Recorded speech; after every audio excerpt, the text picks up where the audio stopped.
ਸਤਿ ਸ਼੍ਰੀ ਅਕਾਲ। ਤੁਸੀਂ ਜੁੜੇ ਹੋਏ ਹੋ ਪੰਜਾਬੀ ਰੇਡੀਓ ਯੂਐਸਏ ਦੇ ਨਾਲ ਤੇ ਮੈਂ ਹਾਂ ਪ੍ਰਵੀਨ ਸ਼ਰਮਾ ਲੈ ਕੇ ਹਾਜ਼ਰ ਹਾਂ ਪ੍ਰੋਗਰਾਮ ਖਬਰ ਤੇ ਨਜ਼ਰ ਪ੍ਰੋਗਰਾਮ ਦੇ ਵਿੱਚ ਕੀ ਅਹਿਮ ਤੇ ਕੀ ਖਾਸ ਖਬਰਾਂ ਲੈ ਕੇ ਚਰਚਾ ਕਰਨ ਦੇ ਲਈ ਜੁੜ ਚੁੱਕੇ ਨੇ ਪੰਜਾਬ ਤੋਂ ਪੱਤਰਕਾਰ ਦੀਪਕ ਸ਼ਰਮਾ ਚਨਾਰਥਲ ਜੀ।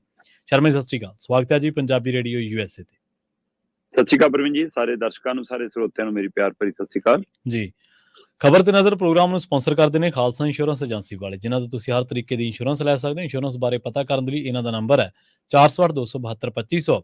ਇਹ ਪਿਛਲੇ 3 ਦਹਾਕਿਆਂ ਤੋਂ ਇੰਸ਼ੋਰੈਂਸ ਬਿਜ਼ਨਸ ਦੇ ਵਿੱਚ ਸ਼ਾਨਦਾਰ ਸੇਵਾਵਾਂ ਦੇ ਰਹੇ ਨੇ। ਅਮਰੀਕਾ ਭਰ ਦੇ ਵਿੱਚ ਇੰਸ਼ੋਰੈਂਸ ਕਰਦੇ ਨੇ।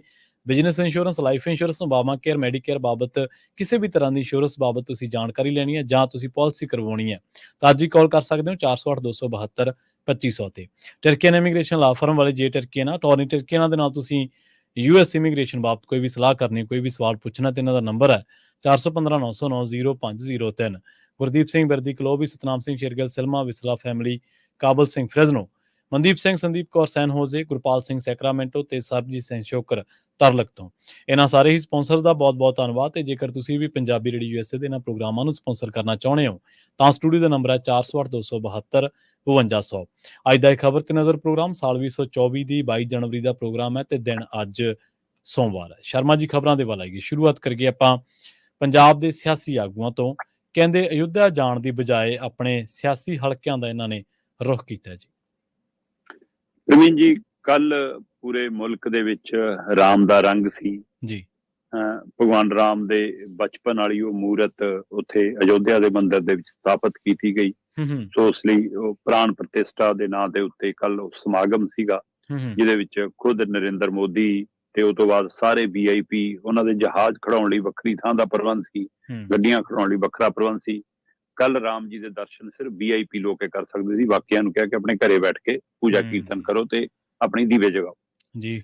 ਸੋ ਪਰ ਸਿਆਸੀ ਧਿਰਾਂ ਕਈ ਸੱਦਿਆਂ ਲਈ ਤਿਕੜਮਬਾਜ਼ੀ ਕਰਦੀਆਂ ਰਹੀਆਂ ਤੇ ਜਦੋਂ ਸੱਦੇ ਮਿਲ ਗਏ ਫਿਰ ਜਾਣੋ ਟਾਲਾ ਵੀ ਵੱਟਦੀਆਂ ਰਹੀਆਂ।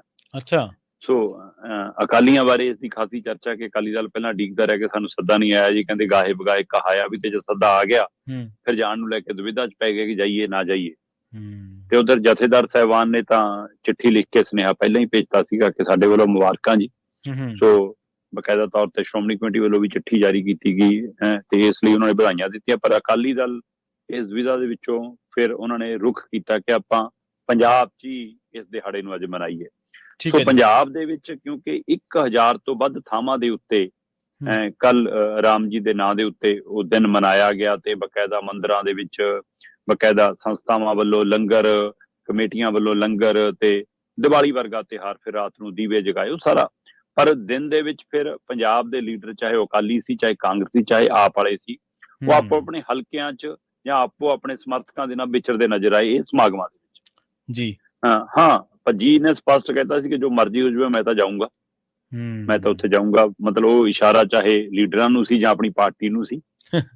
ਜਦੋਂ ਕਿ ਉੱਥੇ VIP ਵੱਡੀ ਗਿਣਤੀ 'ਚ ਆਪਾਂ ਦੇਖੇ ਸਾਰੇ, ਤੇ ਉਹ ਰੰਗ ਵੀ ਆਪਾਂ ਦੇਖਿਆ ਕਿ ਹਾਂ ਰਾਮ ਦੇ ਰੰਗ ਦੇ ਵਿੱਚ ਆਪਣਾ ਸਿਆਸੀ ਰੰਗ ਘੋਲਣ ਦੀ ਵੀ ਕੋਸ਼ਿਸ਼ ਕੀਤੀ। ਜਦੋਂ ਪੂਜਾ ਵੀ ਹੱਥ 'ਚ ਮੋਦੀ ਨੇ ਕਮਲ ਦਾ ਫੁੱਲ ਫੜ ਕੇ ਕੀਤੀ। ਸੋ ਇਸ ਲਈ ਇਹ ਇੱਕ ਮਤਲਬ ਤੁਸੀਂ ਸਿੰਬੋਲਿਕ ਸੰਕੇਤ ਦੇਣਾ ਚਾਹੁੰਦੇ ਹੋ ਕਿ ਹਾਂ, ਹੈ ਨਾ। ਤੇ ਇਹ ਤਰੀਕਾ ਸਾਰਿਆਂ ਨੂੰ ਸਮਝ ਆਉਂਦਾ ਕਿ ਤੁਸੀਂ ਇਹਦੇ ਵਿੱਚ ਆਪਣੀ ਰਾਜਨੀਤੀ ਵੀ ਦੇਖਦੇ ਹੋ, ਕਿਉਂਕਿ ਇਸ ਦੇ ਆਲੇ ਦੁਆਲੇ ਰਾਜਨੀਤੀ ਘੁੰਮਦੀ ਰਹੀ ਹੈ, ਧਰਮ ਦੇ ਆਲੇ ਦੁਆਲੇ ਭਾਜਪਾ। ਸੋ ਉਸੇ ਨੂੰ ਉਹ ਇੱਕ ਵਾਰ ਫਿਰ ਕੈਸ਼ ਕਰਨ ਦੀ ਤਿਕੜਮਬਾਜ਼ੀ ਦੇ ਵਿੱਚ ਵੀ ਨਜ਼ਰ ਆਏ ਜੀ। ਦੂਸਰੇ ਪਾਸੇ ਜੇ ਮੈਂ ਪੰਜਾਬ ਦੀ ਗੱਲ ਕਰਾਂ ਤਾਂ ਕੱਲ ਫਿਰ ਸੁਖਬੀਰ ਬਾਦਲ ਅੰਮ੍ਰਿਤਸਰ ਪਹੁੰਚੇ ਸੀਗੇ। ਜੋਸ਼ੀ ਹੋਰਾਂ ਵੱਲੋਂ, ਅਨਿਲ ਜੋਸ਼ੀ ਹੋਰਾਂ ਵੱਲੋਂ ਬਕਾਇਦਾ ਲੰਗਰ ਲਾਏ ਗਏ ਸੀ, ਉਹਦੇ ਵਿੱਚ ਫਿਰ ਲੰਗਰ ਵਰਤਾਉਂਦੇ ਨਜ਼ਰ ਆਏ। ਆਮ ਆਦਮੀ ਪਾਰਟੀ ਦੇ ਕੈਬਨਿਟ ਮੰਤਰੀ ਆਪੋ ਆਪਣੇ ਹਲਕਿਆਂ ਦੇ ਵਿੱਚ ਸੇਵਾਵਾਂ ਨਿਭਾਉਂਦੇ ਨਜ਼ਰ ਆਏ। ਇੱਕ ਦੋ ਮੰਤਰੀਆਂ ਦੇ ਤਾਂ ਬਿਆਨ ਵੀ ਆ ਗਏ ਕਿ ਜਿਹੜੀ ਅਸੀਂ ਧਾਰਮਿਕ ਯਾਤਰਾ ਸ਼ੁਰੂ ਕੀਤੀ ਆ ਅਯੋਧਿਆ, ਅਸੀਂ ਬੱਸਾਂ ਭੇਜਾਂਗੇ ਹੁਣ ਮੁਫਤ। ਅੱਛਾ। ਸੋ ਇਸ ਲਈ ਉਹਦੀ ਵੀ ਉਹਨਾਂ ਨੇ ਇਸ ਤਰੀਕੇ ਨਾਲ ਵੀ ਉਸਨੂੰ, ਤੇ ਕਾਂਗਰਸੀ ਦੁਵਿਧਾ ਦੇ ਵਿੱਚ ਰਹਿੰਦੇ ਨੇ, ਉਹ ਤਾਂ ਕਾਂਗਰਸੀ ਦੁਵਿਧਾ ਮੁੱਕੇ ਨਹੀਂ ਰਹੀ। ਇੱਕ ਪਾਸੇ ਕਾਂਗਰਸ ਕਹੀ ਗਈ ਕਿ ਇਹ ਜੀ ਸਿਆਸੀ ਸਮਾਗਮ ਹੈ, ਰਾਜਨੀਤਿਕ ਸਮਾਗਮ ਹੈ, ਅਸੀਂ ਇਹ ਤੋਂ ਦੂਰੀ ਬਣਾ ਕੇ ਰੱਖਾਂਗੇ। ਦੂਆ ਉਸੇ ਸਮੇਂ ਰਾਹੁਲ ਗਾਂਧੀ ਅਸਾਮ ਦੇ ਇੱਕ ਮੰਦਿਰ ਜਾਣ ਦੀ ਕੋਸ਼ਿਸ਼ ਕਰਦੇ ਨੇ, ਉਹਨੂੰ ਰੋਕ ਦਿੱਤਾ ਜਾਂਦਾ। ਫਿਰ ਕਹਿੰਦੇ ਜੀ ਅੱਜ ਦੇ ਦਿਨ ਦੇ ਵਿੱਚ ਕੀ ਮੋਦੀ ਉਹ ਕਿਸੇ ਮੰਦਿਰ ਜਾ ਸਕਦਾ, ਅਸੀਂ ਨਹੀਂ ਜਾ ਸਕਦੇ। ਫਿਰ ਉਹ ਆਪਣੀ ਉਸ ਯਾਤਰਾ ਦੇ ਦੌਰਾਨ ਰਾਮ ਜੀ ਦੇ ਭਜਨ ਗਾਉਂਦੇ ਵੀ ਨਜ਼ਰ ਆਏ। ਸੋ ਇਸ ਲਈ ਭਾਜਪਾ ਜਿਹੜਾ ਚਾਹੁੰਦੀ ਆ ਉਹ ਰੰਗ ਤਾਂ ਚੜਾਉਣ 'ਚ ਕਾਮਯਾਬ ਹੋ ਜਾਂਦੀ ਹੈ ਨਾ, ਫਿਰ ਥੋੜੀ ਮਜਬੂਰੀ ਬਣਾ ਦਿੰਦੀ ਆ। ਇੱਧਰ ਪੰਜਾਬ ਦੇ ਸਾਰੇ ਕਾਂਗਰਸੀ ਲੀਡਰ ਆਪਣੇ ਆਪਣੇ ਹਲਕਿਆਂ 'ਚ, ਆਪਣੇ ਆਪਣੇ ਲੋਕਾਂ 'ਚ, ਉਹਨਾਂ ਸੰਬੰਧਿਤ ਲੋਕਾਂ 'ਚ ਦੀਵੇ ਜਗਾਉਂਦੇ, ਕਿਉਂਕਿ ਦੂਰਾ ਡਰ ਰਹਿੰਦਾ ਪ੍ਰਵੀਨ ਜੀ।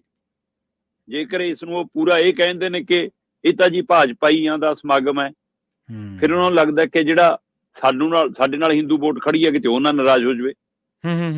ਤੇ ਜਿਹੜੀ ਭਾਜਪਾ ਹੈ ਉਸ ਨੂੰ ਇਹ ਭੁਲੇਖਾ ਲੱਗਦਾ ਕਿ ਹਾਂ, ਜਿੰਨੇ ਲੋਕਾਂ ਨੇ ਕਰੋਨਾ ਕਾਲ 'ਚ ਥਾਲੀਆਂ ਵਜਾਤੀਆਂ ਉਹ ਸਾਡੇ ਵੋਟਰ ਨੇ, ਜਿਨ੍ਹਾਂ ਨੇ ਸਾਡੇ ਕਹੇ ਤੇ ਦੀਵੇ ਜਗਾਤੇ ਸੀ ਉਦਣ ਉਹ ਸਾਡੇ ਵੋਟਰ ਨੇ।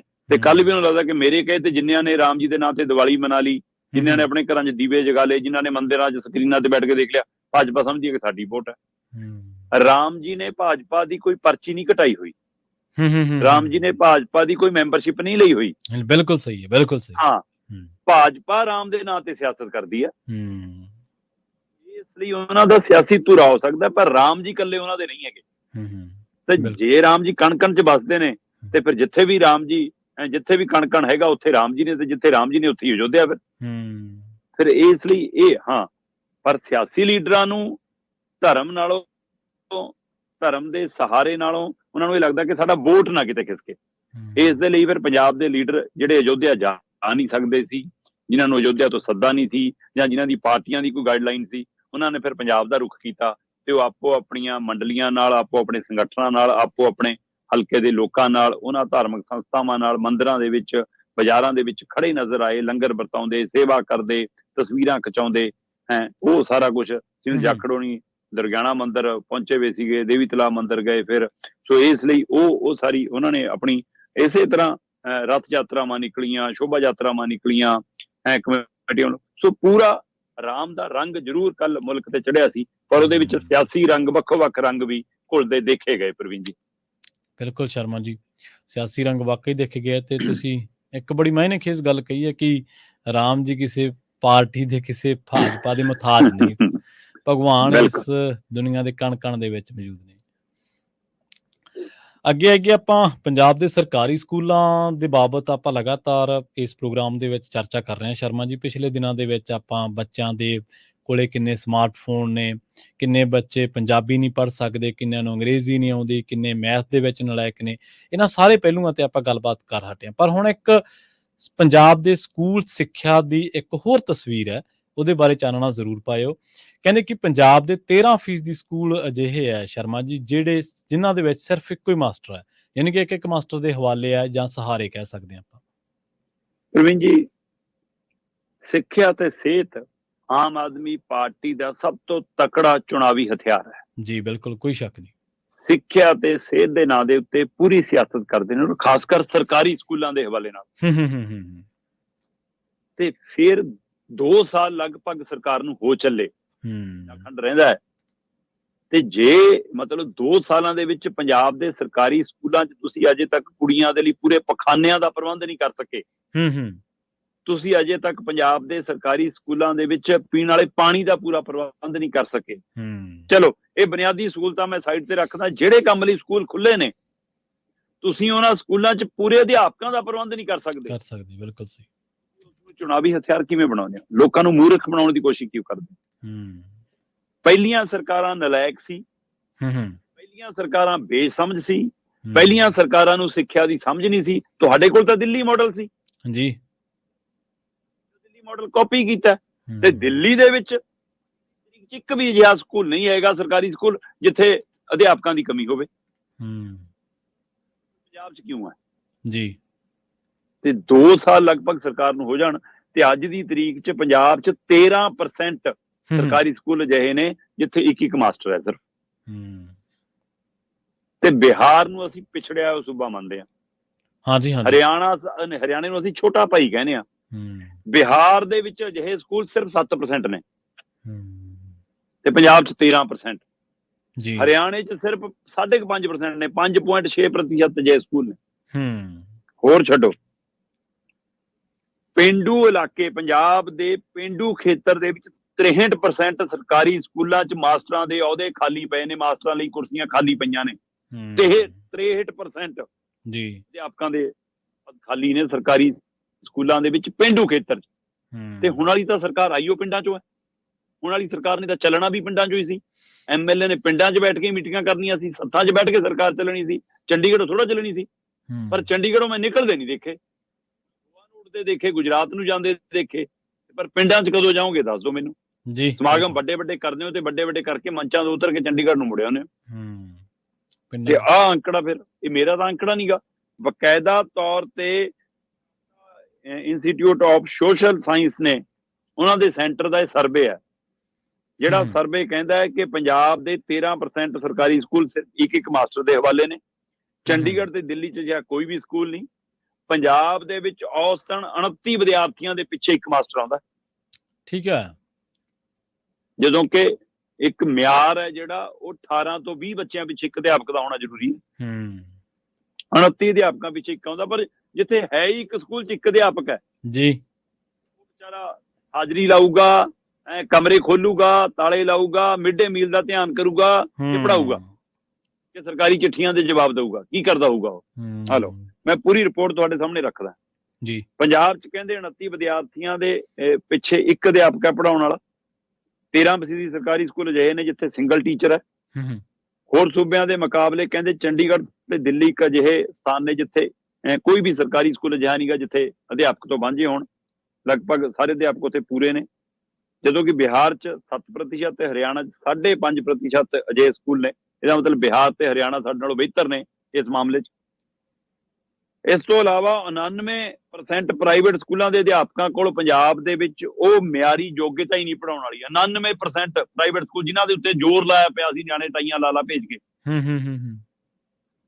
ਮਤਲਬ ਲਗਭਗ 90% ਪੰਜਾਬ ਦੇ ਪ੍ਰਾਈਵੇਟ ਸਕੂਲ ਅਜਿਹੇ ਨੇ ਜਿਨ੍ਹਾਂ ਕੋਲ ਅਧਿਆਪਕ ਉਸ ਪੈਮਾਨੇ ਦੇ ਹੈ ਹੀ ਨਹੀਂ, ਉਹ ਯੋਗਤਾ ਹੈ ਹੀ ਨਹੀਂ ਜਿਹੜੀ ਤੈਅ ਕੀਤੀ ਗਈ ਆ।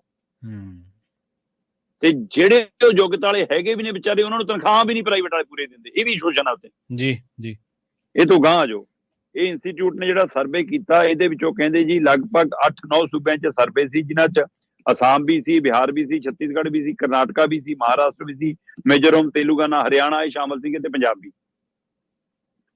ਸੂਬਿਆਂ ਦੇ ਵਿੱਚ ਕਹਿੰਦੇ 75% ਆਪਣੇ ਪੰਜਾਬ ਦੀ ਜੇਕਰ ਮੈਂ ਗੱਲ ਕਰਾਂ, ਪੰਜਾਬ ਦੇ ਵਿੱਚ ਕਹਿੰਦੇ ਅਧਿਆਪਨ ਖੇਤਰ ਦੇ ਵਿੱਚ 75% ਬੀਬੀਆਂ ਟੀਚਿੰਗ ਦੀ ਭੂਮਿਕਾ ਨਿਭਾਉਂਦੀਆਂ ਨੇ। ਠੀਕ ਹੈ ਜੀ। ਪੰਜਾਬ ਦੇ ਵਿੱਚ ਅਧਿਆਪਕ ਵਜੋਂ ਸਰਕਾਰੀ ਸਕੂਲਾਂ ਦੇ ਪੱਖ ਤੋਂ ਜੇਕਰ ਦੇਖਦੇ ਆ ਤਾਂ 75% ਕਹਿੰਦੇ ਮਹਿਲਾ ਅਧਿਆਪਕ ਨੇ, ਪਰ ਸਰਕਾਰੀ ਸਕੂਲਾਂ ਦੇ ਵਿੱਚ ਹੈੱਡ ਮਾਸਟਰ ਦੀ ਜ਼ਿੰਮੇਵਾਰੀ 33% ਵੀ ਅਜੇ ਪੂਰੀ ਨਹੀਂ ਹੈ ਮਹਿਲਾਵਾਂ ਕੋਲ ਸਰਕਾਰੀ ਸਕੂਲਾਂ ਦੇ ਹਵਾਲੇ ਨਾਲ। ਸੂਬੇ ਦੇ ਵਿੱਚ ਮਹਿਜ 33% ਸਰਕਾਰੀ ਸਕੂਲ ਅਜਿਹੇ ਨੇ ਜਿੱਥੇ ਹੈੱਡ ਕਹਿੰਦੇ ਬੀਬੀ ਹੈ ਜੀ, ਪਰ ਪ੍ਰਾਈਵੇਟ ਸਕੂਲਾਂ ਦੇ ਵਿੱਚ 46% ਬੀਬੀਆਂ ਕੋਲ ਜ਼ਿੰਮੇਵਾਰੀ ਹੈਗੀ ਆ। ਔਰ ਏਡਡ ਸਕੂਲ ਕਾਫੀ ਚੰਗੇ ਨਜ਼ਰ ਆ ਰਹੇ ਨੇ। ਏਡਡ ਸਕੂਲਾਂ ਦੇ ਵਿੱਚ 80% ਬੀਬੀਆਂ ਕੋਲ ਸਕੂਲਾਂ ਦੀ ਸੇਵਾਏ ਮਤਲਬ ਬਤੌਰ ਹੈੱਡ, ਪਰ ਜਦੋਂ ਅਸੀਂ ਸਰਕਾਰੀ ਸਕੂਲਾਂ ਦੇ ਬਾਰੇ ਦੇਖਦੇ ਹਾਂ 33% ਨੇ ਅਜੇ ਕਹਿੰਦੇ ਜੀ। ਇਸ ਤੋਂ ਗਾਂਹ ਆ ਜਾਓ ਜੀ, ਕਹਿੰਦੇ ਜੀ ਖੇਤਰ 'ਚ 95% ਮਹਿਲਾਵਾਂ ਗਵਰਨਮੈਂਟ ਦੇ ਵਿੱਚ, 71% ਪ੍ਰਾਈਵੇਟ ਦੇ ਵਿੱਚ, 99% ਪੇਂਡੂ ਇਲਾਕਿਆਂ 'ਚ 80% ਮਹਿਲਾ ਟੀਚਰ ਨੇ। ਲਗਭਗ ਟੀਚਿੰਗ ਖੇਤਰ ਦੇ ਵਿੱਚ ਸਾਰੇ ਪ੍ਰਾਈਵੇਟ ਸਰਕਾਰੀ ਏਡਡ ਸਾਰਿਆਂ 'ਚ ਬੀਬੀਆਂ ਦੀ ਸਰਦਾਰੀ ਹੈਗੀ ਆ, ਪਰ ਪੇਂਡੂ ਖੇਤਰ ਨੂੰ ਸਰਕਾਰਾਂ ਨੇ ਅਣਗੌਲਿਆ ਕੀਤਾ ਹੋਇਆ।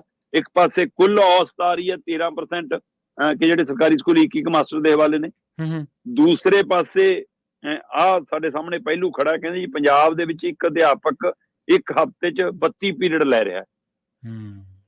ਠੀਕ ਹੈ ਨਾ, ਇਹ ਹੋਰ ਸੂਬਿਆਂ ਦੇ ਮੁਕਾਬਲੇ ਕਹਿੰਦੇ ਜ਼ਿਆਦਾ ਹੈ ਜੀ, ਪਰ ਕਹਿੰਦੇ ਜੀ ਕਿ ਪੰਜਾਬ ਦੇ ਵਿੱਚ 63% ਪੇਂਡੂ ਸਕੂਲਾਂ ਦੇ ਵਿੱਚ ਅਧਿਆਪਕਾਂ ਦੀਆਂ ਪੋਸਟਾਂ ਖਾਲੀ ਪਈਆਂ ਤੇ ਜਿਨ੍ਹਾਂ ਨੂੰ ਅਧਿਆਪਕ ਭਰਤੀ ਕਰਨਾ ਉਹ ਵਿਚਾਰੇ ਟੈਂਕੀਆਂ ਤੇ ਜਿਹੜੇ ਫਿਰਦੇ ਨੇ।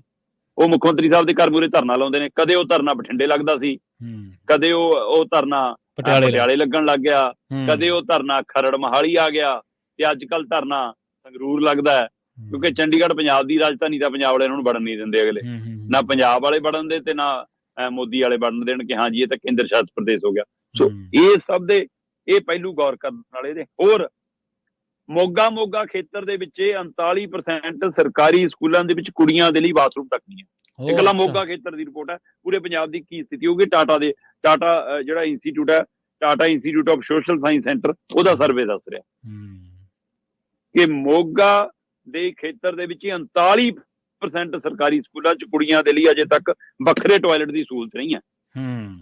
ਸੋ ਇੱਥੋਂ ਅੰਦਾਜ਼ਾ ਲਾ ਲਓ ਕਿ ਕਿੱਥੇ ਖੜੇ ਆ ਅਸੀਂ।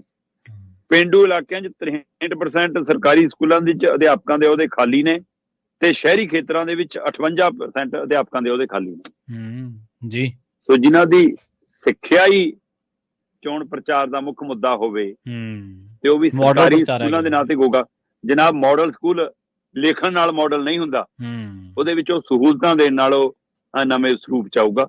ਸੋ ਸਰੂਪ ਦੀ ਸਥਿਤੀ ਮੂੰਹ ਚੜਾਉਂਦੀ ਆ ਕਿ 2 ਸਾਲਾਂ 'ਚ ਤੁਸੀਂ ਪੂਣੀ ਨਹੀਂ ਕੱਟੀ।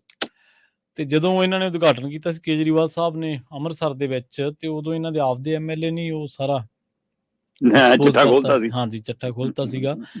ਤੇ ਤੁਸੀਂ ਪੰਜਾਬ ਦੇ ਸਿਆਸਤਦਾਨਾਂ ਦੀ ਗੱਲ ਕੀਤੀ, ਸ਼ਰਮਾ ਜੀ ਵਿੱਚ ਜਦੋਂ ਧਰਨੇ ਦੀ ਗੱਲ ਕੀਤੀ ਸੀ ਵੀ ਕਦੇ ਪਟਿਆਲੇ ਤੇ ਕਦੇ ਲੰਬੀ ਤੇ ਕਦੇ ਬਠਿੰਡਾ ਤੇ ਅੱਜ ਕੱਲ੍ਹ ਖਰੜ ਬਨੂੜ, ਸਾਡੇ ਸਿਆਸਤਦਾਨ ਸ਼ਰਮਾ ਜੀ ਇੰਨੇ ਕੁ ਗੈਰਤਹੀਨ ਹੋ ਗਏ ਆ, ਉਹਨਾਂ ਨੂੰ ਇਸ ਗੱਲ ਦੀ ਰਤਾ ਵੀ ਸ਼ਰਮ ਨਹੀਂ, ਭੋਰਾ ਵੀ ਸ਼ਰਮ ਨਹੀਂ ਕਿ ਅਸੀਂ ਆਪਦੀ ਰਾਜਧਾਨੀ ਦੇ ਵਿੱਚ ਪ੍ਰੋਟੈਸਟ ਨਹੀਂ ਕਰ ਸਕਦੇ। ਬਿਲਕੁਲ। ਮਾਤੜਾਂ ਦੇ ਚਲੋ ਆਪਣੇ ਵਰਗੇ ਆਮ ਘਰਾਂ ਦੇ ਜਵਾਕ ਤਾਂ ਬੱਸਾਂ ਤੇ ਚੜ੍ਹ ਕੇ ਜਾਣਗੇ, ਜੇ ਬੱਸਾਂ ਹੀ ਖਰੜ ਰੋਕ ਲਈਆਂ ਤੇ ਮਾਲੀ ਕਿਵੇਂ ਜਾਣਗੇ। ਹਾਂ, ਬਿਲਕੁਲ। ਪਰ ਉਹ ਤਾਂ ਉੱਥੋਂ ਦੀ ਵਿਧਾਨ ਸਭਾ ਦੇ ਵਿੱਚ ਬਹਿੰਦੇ ਆ, ਉੱਥੇ ਜਿਹੜੀ ਵਿਧਾਨ ਸਭਾ ਉੱਥੋਂ ਦੇ ਜਿਹੜੇ ਚੰਡੀਗੜ੍ਹ ਦੇ ਵਿੱਚ ਬਣੇ ਆ ਐਮਐਲਏ ਹੋਸਟਲ, ਉਹਨਾਂ ਦੇ ਵਿੱਚ ਰਹਿੰਦੇ ਆ, ਤੇ ਉਹਨਾਂ ਨੂੰ ਇਸ ਗੱਲ ਦੀ ਕਦੇ ਸ਼ਰਮ ਨਹੀਂ ਆਈ ਉਹਨਾਂ ਨੂੰ।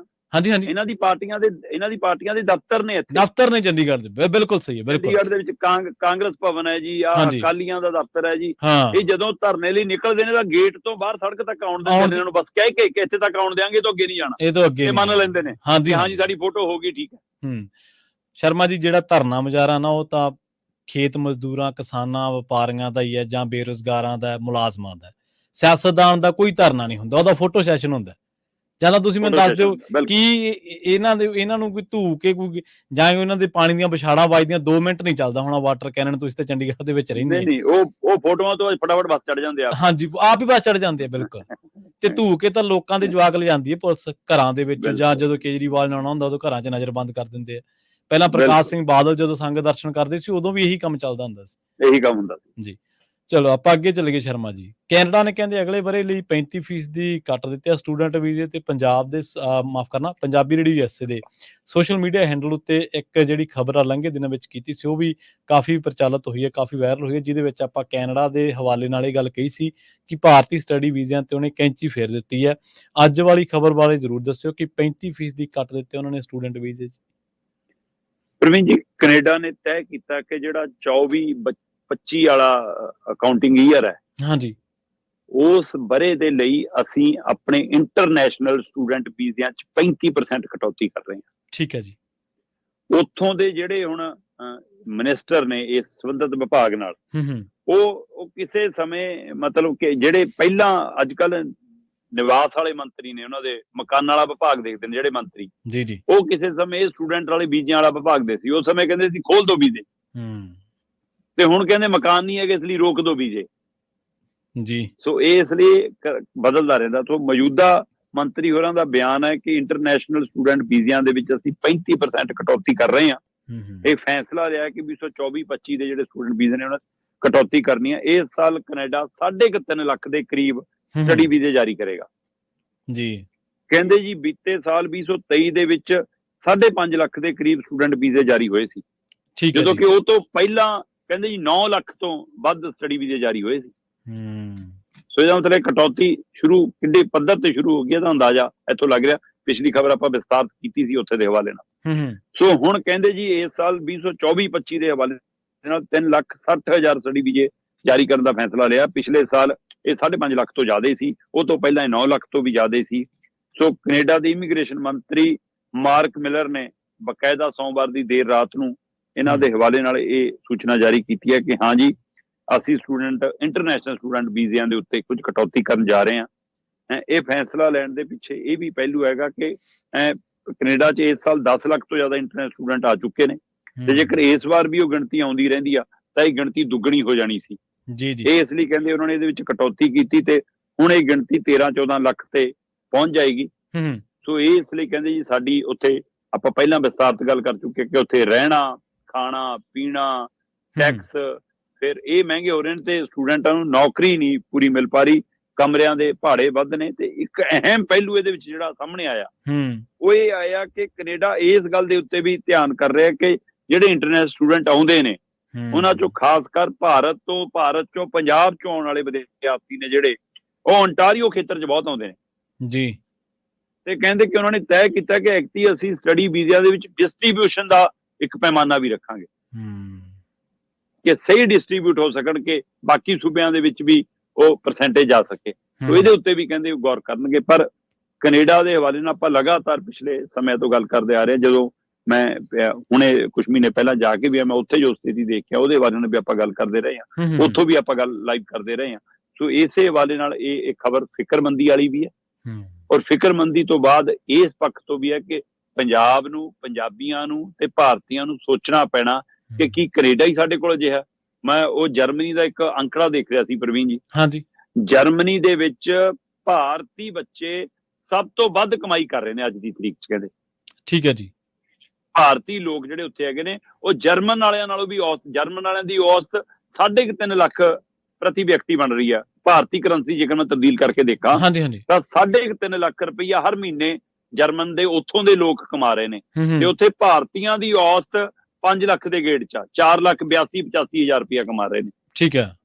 ਸੋ ਇਹ ਔਸਤ ਨਿਕਲ ਕੇ ਆਈ ਹੈ। ਸੋ ਇਸ ਲਈ ਮੈਂ ਨਹੀਂ ਕਹਿੰਦਾ ਜਰਮਨੀ ਨੂੰ ਚੱਲ ਜਾਣ ਸਾਰੇ, ਸਹੀ ਪਰ ਮੇਰਾ ਕਹਿਣ ਤੋਂ ਭਾਵ ਇਹ ਹੈ ਕਿ ਦੁਨੀਆ ਦੇ ਗਲੋਬਲ ਦੇ ਉੱਤੇ ਹੋਰ ਮੁਲਕ ਵੀ ਬਹੁਤ ਵੱਧਦੇ ਨੇ।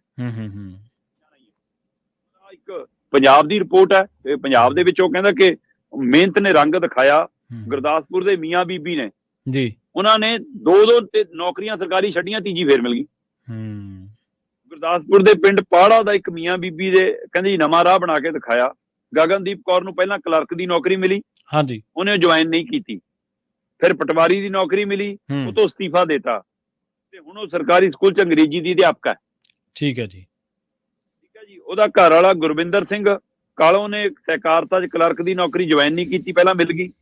ਫਿਰ ਇੱਕ ਹੋਰ ਕਲੈਰੀਕਲ ਨੌਕਰੀ ਮਿਲੀ, ਉਹ ਵੀ ਜੁਆਇਨ ਨਹੀਂ ਕੀਤੀ ਤੇ ਹੁਣ ਪਟਵਾਰੀ ਲੱਗਿਆ ਹੋਇਆ। ਤੇ ਇਹਦਾ ਮਤਲਬ ਕੁਛ ਨਾ ਕੁਛ ਜੇਕਰ ਚਾਹੋ ਤਾਂ ਤੁਸੀਂ ਉਹ ਹਾਸਲ ਕਰ ਸਕਦੇ ਹੋ, ਇੱਕ ਪਹਿਲੂ ਹੈਗਾ ਜੀ। ਸੋ ਉਹ ਮਾਰਕੇ ਤੱਕ ਪਹੁੰਚਣਾ ਵੀ ਕੋਈ ਜ਼ਰੂਰੀ ਹੈ। ਸੋ ਕਿੰਨੀਆਂ ਉਦਾਹਰਨਾਂ ਸਾਡੇ ਸਾਹਮਣੇ ਆ ਜਾਂਦੀਆਂ ਨੇ, ਪਰ ਕੈਨੇਡਾ ਪੰਜਾਬੀਆਂ ਦੀ ਤੇ ਭਾਰਤੀਆਂ ਦੀ ਜਿਹੜੀ ਪਹਿਲੀ ਪਸੰਦ ਬਣਿਆ ਤੇ ਇਹ ਪੂਰੇ ਕੈਨੇਡਾ ਦੇ ਸਟੂਡੈਂਟ ਵੀਜ਼ਿਆਂ ਦੇ ਹਵਾਲੇ ਨਾਲ ਹੈ। ਜੇ ਉਹ ਤੈਅ ਕਰ ਰਹੇ ਨੇ ਕਿ ਅਗਲੇ ਬਾਰੇ ਅਸੀਂ 3.5 ਲੱਖ ਬੁਲਾਉਣੇ ਆ ਤੇ 35% ਕਟੌਤੀ ਕਰਨੀ ਆ, ਤਾਂ ਉਹ 35% ਕਟੌਤੀ ਪੂਰੇ ਦੁਨੀਆ ਦੇ ਹਵਾਲੇ ਨਾਲ ਤਾਂ ਹੈਗੀ ਆ, ਪਰ ਉਹਦਾ ਅਸਰ ਭਾਰਤੀਆਂ ਤੇ ਪੰਜਾਬੀਆਂ ਤੇ ਕਿੰਨਾ ਪੈਣਾ ਇਹਦਾ ਅੰਦਾਜ਼ਾ ਇੱਥੋਂ ਦਾ। ਜੀ। ਨਹੀਂ ਸ਼ਰਮਾ ਜੀ, ਤੁਸੀਂ ਇੱਕ ਸਲਾਹਾਂ ਦੇਣ ਵਾਲਾ ਦਫ਼ਤਰ ਖੋਲੋ ਮਾੜਾ ਮੋਟਾ ਜ਼ਰੂਰ, ਤੁਹਾਨੂੰ ਦੇਸ਼ਾਂ ਬਾਰੇ ਕਾਫੀ ਜਾਣਕਾਰੀ ਹੈ। ਜੀ ਧੰਨਵਾਦ। ਲੰਘੇ ਦਿਨੀ ਤੁਸੀਂ ਉਹ ਵੀ ਚਰਚਾ ਕੀਤੀ ਸੀ ਨਾ ਇੱਕ ਖਬਰ ਦੇ ਵਿੱਚ ਵੀ, ਆਪਾਂ ਪੰਜਾਬੀਆਂ ਨੇ ਕਿੰਨੇ ਹਜ਼ਾਰ ਕਰੋੜ ਦੀ ਜਾਇਦਾਦ ਵੇਚ ਦਿੱਤੀ ਹੈ। ਉਹ ਤਸਵੀਰ ਦਾ ਦੂਜਾ ਪਹਿਲੂ ਸੀ ਪੰਜਾਬ ਦੇ ਪਰਸਪੈਕਟਿਵ ਤੋਂ, ਜੇ ਆਪਾਂ ਦੇਖਿਆ ਜਾਵੇ। ਲੋਨ ਅਸੀਂ ਕਿੰਨਾ ਲੈ ਲਿਆ, ਕਿੰਨੀਆਂ ਜਾਇਦਾਦਾਂ ਕਿੰਨੀਆਂ ਵੇਚੀਆਂ ਅਸੀਂ। ਬਿਲਕੁਲ ਜੀ। ਤੇ ਅਗਲੀ ਖਬਰ ਦੇ ਵੱਲ ਵਧੀਆ ਗੱਲ ਕਰੀਏ, ਆਯੁਸ਼ਮਾਨ ਭਾਰਤ ਸਕੀਮ ਦੀ। ਕਹਿੰਦੇ ਗਾਰੰਟੀ ਮੋਦੀ ਦੀ ਹੈ ਤੇ ਭੁਗਤਣੀ ਸੂਬਿਆਂ ਨੂੰ ਪੈ ਰਹੀ ਹੈ। ਸ਼ਰਮਾ ਜੀ, ਪ੍ਰਵੀਨ ਜੀ, ਇਹਦੇ ਵਿੱਚ ਕੋਈ ਦੋ ਰਾਏ ਨਹੀਂ ਕਿ ਆਯੁਸ਼ਮਾਨ ਯੋਜਨਾ ਕਹਿੰਦੇ ਜੀ 5 ਲੱਖ ਤੱਕ ਦਾ ਮੁਫਤ ਇਲਾਜ ਦੀ ਗਾਰੰਟੀ ਦਿੰਦੀ ਆ। ਠੀਕ ਹੈ ਜੀ। ਤੇ ਕੇਂਦਰ ਦੀ ਇਹ ਯੋਜਨਾ ਨਰਿੰਦਰ ਮੋਦੀ ਸਰਕਾਰ ਨੇ ਇਸ ਨੂੰ ਅੱਗੇ ਵਧਾਇਆ ਕਿ 5 ਲੱਖ ਤੱਕ ਦੀ ਗਾਰੰਟੀ ਤੇ ਇਸ ਨੂੰ 10 ਲੱਖ ਤੱਕ ਵਧਾਉਣ ਦੀ ਤਜਵੀਜ਼ ਤੇ ਕੰਮ ਚੱਲ ਰਿਹਾ।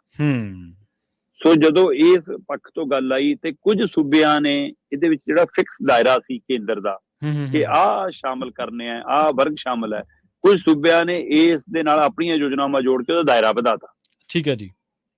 ਤੇ ਉਹ ਦਾਇਰਾ ਵਧਾਉਣ ਤੋਂ ਬਾਅਦ ਕੇਂਦਰ ਨੇ ਕਹਿਤਾ ਕਿ ਅਸੀਂ ਤਾਂ ਆਹੀ ਹਿੱਸੇਦਾਰੀ ਦੇਣੀ ਹੈ, ਬਾਕੀ ਆਪੇ ਪਾ ਲਓ। ਉਹਦੇ ਨਾਲ ਸੂਬਿਆਂ ਤੇ ਬੋਝ ਪਿਆ। ਪਰ ਇਹਦੇ ਵਿੱਚ ਇੱਕ ਲੁਕਮਾ ਪਹਿਲੂ ਪਿਆ। ਲੁਕਮਾ ਪਹਿਲੂ ਇਹ ਪਿਆ ਕਿ ਪ੍ਰਵੀਨ ਜੀ, ਅੱਜ ਦੀ ਤਰੀਕ 'ਚ ਜੇਕਰ ਤੁਸੀਂ ਗੌਰ ਕਰੋ ਤਾਂ ਆਂਧਰਾ ਪ੍ਰਦੇਸ਼ ਸੂਬੇ ਦੇ ਵਿੱਚ 2950 ਰਾਸ਼ੀ ਹੈ ਜਿਹੜੀ ਸੂਬਾ ਪਾ ਰਿਹਾ, ਲਗਭਗ 3000 ਕਰੋੜ ਦੀ ਰਾਸ਼ੀ ਸੂਬਾ ਪਾ ਰਿਹਾ ਤੇ ਕੇਂਦਰ ਪਾ ਰਿਹਾ 388 ਕਰੋੜ। ਸੂਬਾ ਪਾ ਰਿਹਾ 3000 ਕਰੋੜ, ਕੇਂਦਰ ਪਾ ਰਿਹਾ 388 ਕਰੋੜ।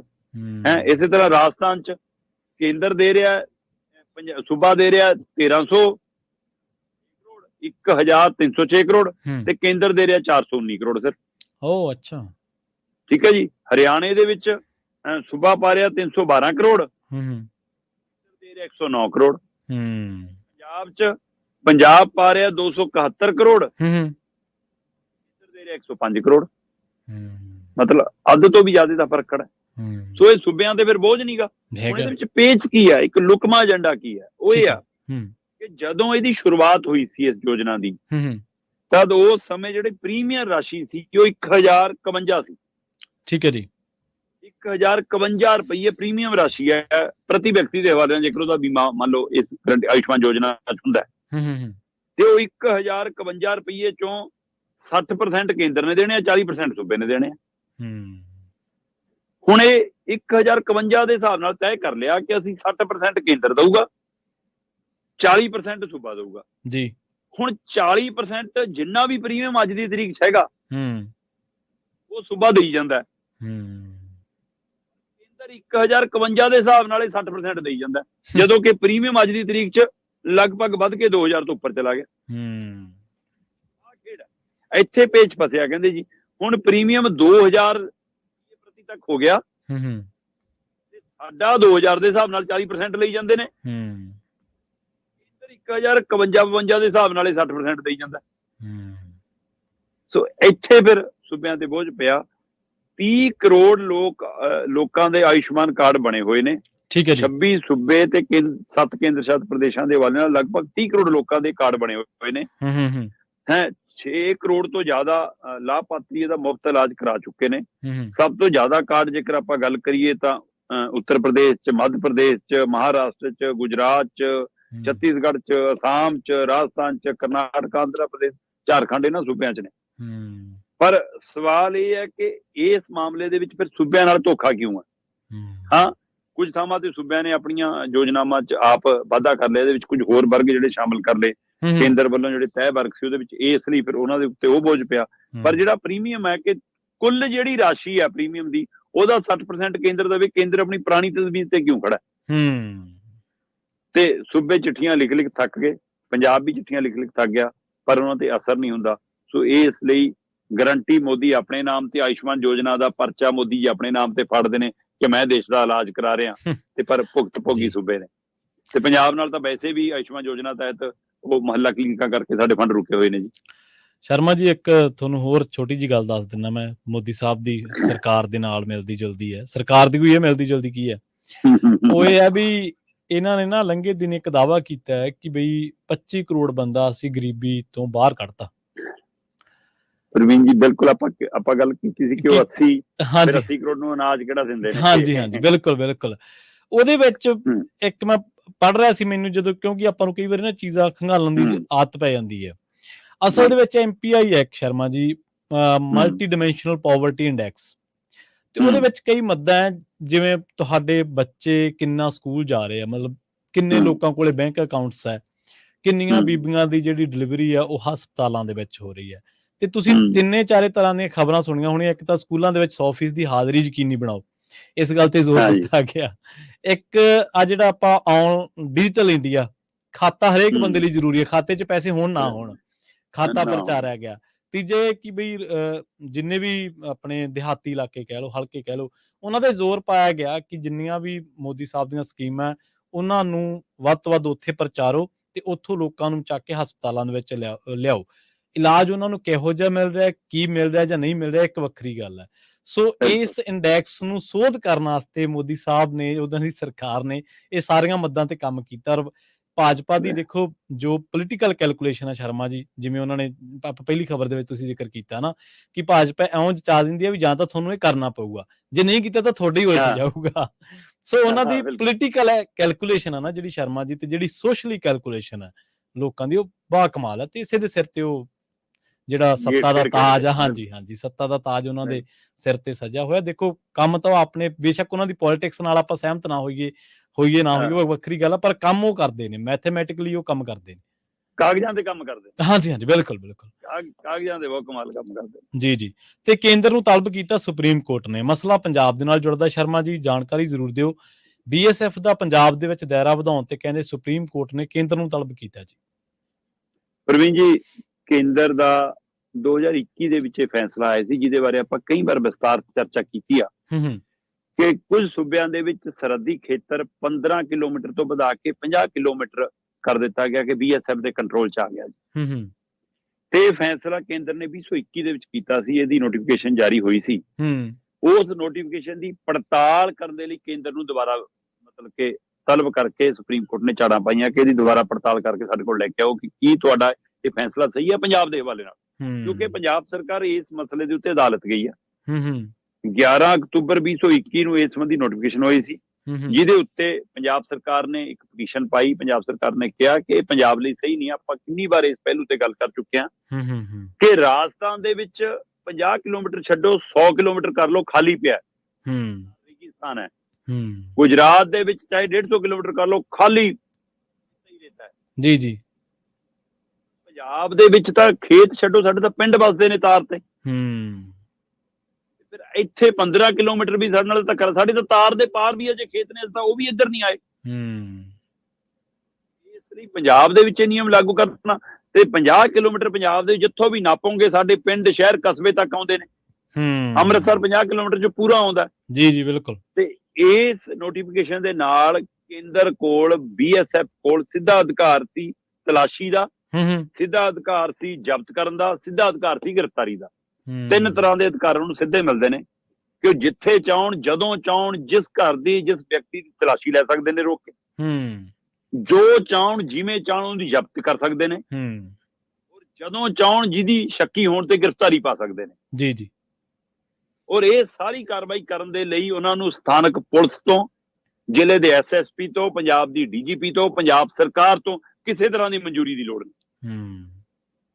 ਤਾਂ ਫਿਰ ਇਹਦਾ ਮਤਲਬ ਜੇ ਪੰਜਾਬ ਦੇ ਨਾਲ ਜਿੰਨੀ ਸਰਹੱਦ ਲੱਗਦੀ ਆ ਮੁਲਕਾਂ ਦੀ, ਉਹ ਤੋਂ ਜੇਕਰ ਤੁਸੀਂ 50 ਕਿਲੋਮੀਟਰ, ਖਾਸ ਕਰ ਪਾਕਿਸਤਾਨ ਵਾਲੀ ਸਰਹੱਦ ਸਭ ਤੋਂ ਜ਼ਿਆਦਾ ਸਾਡੇ ਨਾਲ ਲੱਗ ਰਹੀ ਆ, ਸੋ ਜੇਕਰ ਉਸ ਨੂੰ ਤੁਸੀਂ 50 ਕਿਲੋਮੀਟਰ ਦੇ ਹਵਾਲੇ ਨਾਲ ਕਿਤੋਂ ਵੀ ਨਾਪੋਗੇ ਤਾਂ ਖੇਤਰਫਲ ਦੇ ਹਿਸਾਬ ਨਾਲ ਅੱਧਾ ਪੰਜਾਬ BSF ਦੇ ਕੰਟਰੋਲ ਚ ਆ ਗਿਆ। ਤੇ ਅੱਧਾ ਪੰਜਾਬ BSF ਦੇ ਕੰਟਰੋਲ ਚ ਆਉਣ ਦਾ ਮਤਲਬ ਅੱਧੇ ਪੰਜਾਬ ਦੇ ਵਿੱਚ ਨਰਿੰਦਰ ਮੋਦੀ ਦੀ ਸਰਕਾਰ ਹੈ।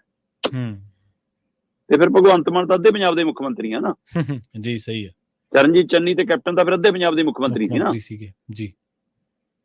ਤੇ ਇਸ ਹਵਾਲੇ ਨਾਲ ਜਦੋਂ ਅਦਾਲਤ ਦਾ ਰੁਖ ਕੀਤਾ ਗਿਆ ਤੇ ਅਦਾਲਤ ਨੇ ਹੁਣ ਕੇਂਦਰ ਨੂੰ ਕਿਹਾ ਕਿ ਭਾਈ 2 ਹਫ਼ਤਿਆਂ ਚ ਆਪਣਾ ਜਵਾਬ ਤਿਆਰ ਕਰੋ ਤੇ ਬਕਾਇਦਾ ਤੌਰ ਤੇ ਸਾਰੇ ਸਵਾਲ ਆਪਸ ਦੇ ਵਿੱਚ ਸੂਬਾ ਤੇ ਕੇਂਦਰ ਜਿਹੜੇ ਸ਼ੰਕੇ ਸੋਭੇ ਨੇ ਆਪਸ ਦੇ ਵਿੱਚ ਸਵਾਲਾਂ ਦਾ ਆਦਾਨ ਪ੍ਰਦਾਨ ਕਰ ਲਓ ਤਾਂ ਕਿ ਅਦਾਲਤ 'ਚ ਕੋਈ ਭੁਲੇਖਾ ਨਾ ਰਹੇ ਜਦੋਂ ਤੁਸੀਂ ਜਵਾਬ ਦੇਣਾ।